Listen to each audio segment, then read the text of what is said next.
সেই সকাল থেকে ঘুম থেকে উঠে ছেলের মুখ ধোয়ানো, জল খাওয়ানো, খাবার খাওয়ানো, খাইয়ে টাইয়ে পড়তে দেওয়ানো, পড়তে দিয়ে আসার পর এখন আবার রান্না করা স্টার্ট করে দিয়েছি সকাল থেকে। কেননা আমার হাজব্যান্ড অফিসে যাবে আর ছেলে স্কুলে যেত, খাইয়ে টাইয়ে স্কুলে পাঠাতাম পড়িয়ে টড়িয়ে নিয়ে এসে। কিন্তু এখন যেহেতু ছেলের পায়ে খুব ব্যথা লেগেছে, সাইকেল থেকে পড়ে গিয়ে স্পোকের মধ্যে পা ঢুকে গিয়ে ছেলের পায়ে প্রচুর ব্যথা লেগেছে, তাই হসপিটালে নিয়ে গেছিলাম। এখন রেস্টের দরকার, তো সেই জন্য জাস্ট পড়ার জন্য পাঠাতে হচ্ছে, কেননা সামনে পরীক্ষা, তো কিছু পারুক না পারুক অ্যাটলিস্ট চেষ্টা তো করতে হবে, ছোটো বাচ্চা।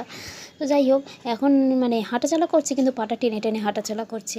তো যাই হোক, পড়িয়ে টড়িয়ে আসার পর না আমি এতটাই ক্লান্ত হয়ে পড়েছিলাম, কিন্তু সকাল থেকে কাজ করতে করতে নিজের খাওয়াটা পর্যন্ত হয় না।